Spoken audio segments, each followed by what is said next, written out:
고린도후서 1장. 나 바울은 하나님께서 친히 계획하신 특별한 임무를 띠고 메시아이신 예수에게서 보내심을 받았습니다. 나는 고린도에 있는 하나님의 교회와 아가야의 모든 믿는 이들에게 이 편지를 씁니다. 우리 아버지와 주 예수 그리스도께서 주시는 온갖 선물과 은혜가 여러분의 것이 되기를 바랍니다. 여러분이 알고 신뢰하는 디모데도 나와 함께 문안합니다. 우리 주님이시며 메시아이신 예수의 하나님 아버지께 모든 찬양을 드립시다. 모든 자비를 베풀어 주시는 아버지, 모든 위로의 하나님. 그분은 우리가 힘든 시기를 겪을 때 우리 곁에 오시는 분입니다. 또한 그분은 우리가 알아차리기도 전에 힘든 시기를 겪고 있는 다른 사람 곁으로 우리를 데려가셔서 그분께서 우리를 위로해 주셨듯이 우리도 그 사람을 위로하도록 힘 주시는 분입니다. 우리가 메시아를 따르다 보면 힘겨운 시기를 많이 겪게 마련이지만 그분께서 주시는 치유와 위로의 복된 시기에 비하면 그 시기는 아무것도 아닙니다. 우리 역시 그러한 위로를 넘치게 받고 있습니다. 우리가 예수를 위해 고난을 겪는 것은 여러분의 치유와 구원을 위한 것입니다. 우리가 잘 대접받고 도움의 손길과 격려의 말을 받는 것도 여러분의 유익을 위한 것입니다. 그것은 여러분을 격려하여 움츠러들지 않고 앞만 보고 나아가도록 하려는 것입니다. 여러분의 힘든 시기는 우리의 힘든 시기이기도 합니다. 여러분이 복된 시기를 누릴 때와 마찬가지로 힘겨운 시기를 견뎌내는 모습을 보면서 우리는 여러분이 잘 해낼 것을 조금도 의심하지 않습니다. 친구 여러분, 아시아에서 우리에게 이 모든 일이 닥쳤을 때 얼마나 힘겨운 시기였는지 여러분이 알아주면 좋겠습니다. 그 시기는 우리가 헤쳐나가리라고는 생각지도 못할 만큼 극심했습니다. 그 시기가 계속되는 동안 우리는 사형수가 된 것 같았고 모든 것이 끝난 줄 알았습니다. 그러나 나중에 안 일이지만 그 일은 무엇보다도 좋은 결과를 가져다 주었습니다. 왜냐하면 우리는 우리 자신의 힘이나 지식에 의지해 거기에서 벗어나려 하지 않고 하나님을 전적으로 신뢰할 수밖에 없었기 때문입니다. 그것은 틀린 생각이 아니었습니다. 그분께서는 죽은 자들을 다시 살리시는 하나님이시니까요. 그분께서는 그렇게 해 주셨습니다. 피할 수 없는 죽음에서 우리를 건져 주셨습니다. 하나님께서는 또다시 그렇게 해 주실 것입니다. 우리가 구원을 필요로 할 때면 언제든지 우리를 건져 주실 것입니다. 여러분과 여러분의 기도는 그 구조 작업의 일부입니다. 나는 여러분이 그 점에 관해서도 알고 있기를 바랍니다. 나는 우리를 건져 주신 하나님께 찬양을 올려드리는 여러분의 얼굴을 지금도 볼 수 있습니다.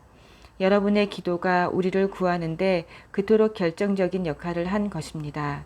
최악의 상황이 지나간 지금 우리는 양심과 신앙을 더럽히지 않고 이 상황에서 벗어나게 된 것을 전할 수 있게 되어 무척 기쁩니다. 또한 다시 세상을 대할 수 있게 되어 기쁘기 그지없습니다.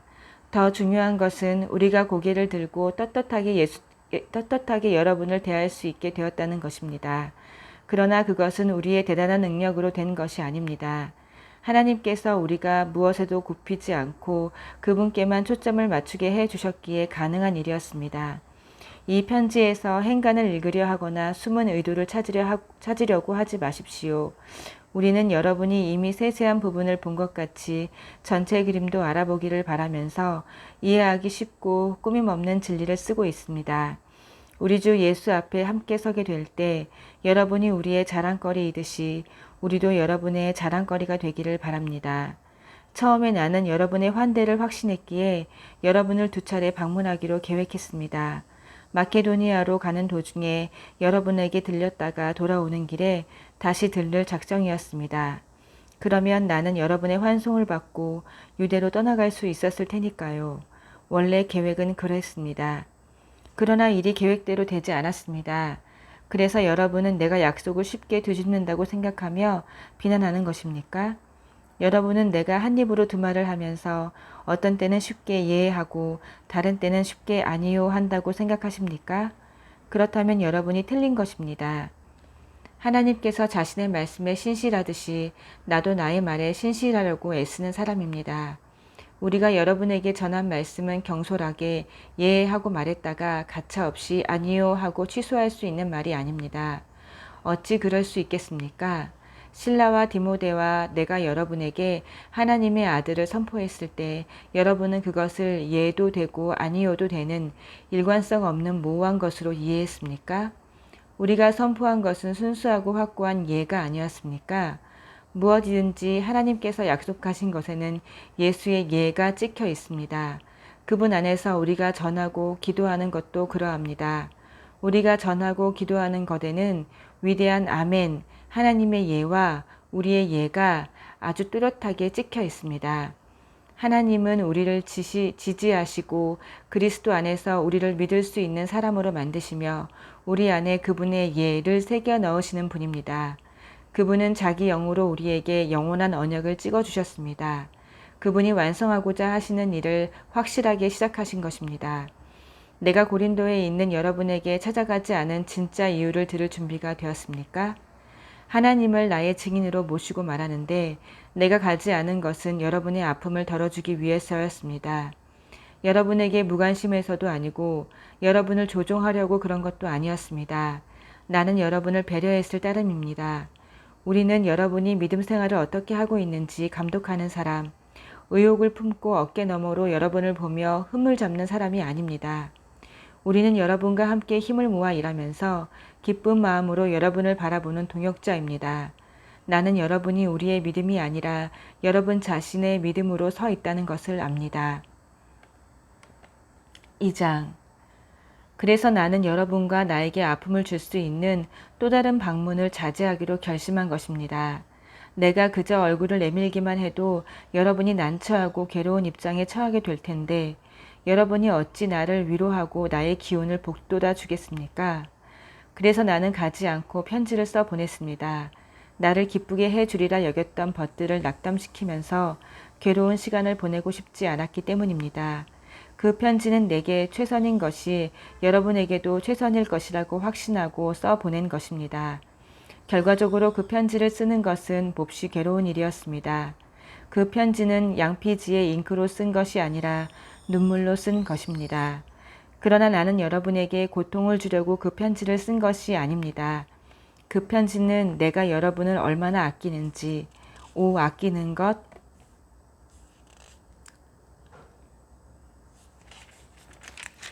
이상입니다. 내가 여러분을 얼마나 사랑하는지 여러분이 알아주기를 바라면서 쓴 것입니다. 여러분의 교회 안에 이 모든 일을 일으킨 장본인, 곧 이 모든 고통을 안겨준 문제의 임무를 두고 말씀드립니다. 이 일로 상처를 입은 사람은 나 한 사람만이 아니라 몇몇 사람을 제외한 여러분 모두라는 사실을 알아두기 바랍니다. 그래서 나는 심하게 책망하지 않으렵니다. 여러분 대다수가 동의하여 그 사람에게 벌을 내렸다니 그것으로 충분합니다. 이제는 그 사람을 용서하여 스스로 일어서도록 도울 때입니다. 여러분이 그의 죄를 비난하기만 한다면 그는 죄의식 속에서 숨이 막혀 죽을 것입니다. 그러나 나는 사랑을 쏟아부을 것을 권고합니다. 내 편지의 초점은 그 사람을 처벌하는 데 있지 않고 여러분에게 교회를 건강하게 하는 책임을 지우려는 데 있습니다. 그러므로 여러분이 그를 용서하면 나도 그를 용서하겠습니다. 내가 개인적인 원한의 목록을 지니고 다닌다고 생각지 마십시오. 그리스도께서 우리와 함께 하시고 우리를 인도하시듯이 나도 용서하는 여러분과 행동을 함께 하겠습니다. 어쨌든 우리는 부지 중에라도 사탄이 더 많은 해를 끼칠 틈을 주지 않을 것입니다. 우리는 사탄의 교활한 책략을 잘 알고 있습니다. 내가 메시아의 메시지를 선포하려고 드로아에 이르러 보니 이미 문이 활짝 열려 있었습니다. 하나님께서 문을 열어두신 것입니다. 나는 그저 그 문을 통과하기만 하면 되었습니다. 그러나 여러분의 소식을 가지고 나를 기다리고 있던 디도를 만나지 못해서 나는 마음이 놓지 못했습니다. 여러분을 걱정한 나는 그곳을 떠나 마게도니아로 갔습니다. 디도를 만나 여러분에 관한 든든한 소식을 듣기 위해서였습니다. 그리고 감사하게도 여러분의 소식을 들었습니다. 하나님께서는 메시아, 곧 그리스도 안에서 우리를 이리저리 데리고 다니시면서 끊임없이 계속되는 개선 행진에 참여시키고 계십니다. 그분은 우리를 통해 그리스도를 아는 지식을 제시하십니다. 우리가 가는 곳마다 사람들은 고상한 향기를 들이마십니다. 그리스도로 인해 우리가 하나님께 달콤한 향기를 피워 올리면 구원의 길에 들어선 사람들은 그 향기를 맡고 알아봅니다. 그 향기는 생명을 드러내는 향기입니다. 그러나 멸망의 길에 들어선 사람들은 우리를 썩은 시체에서 나는 악취처럼 대합니다.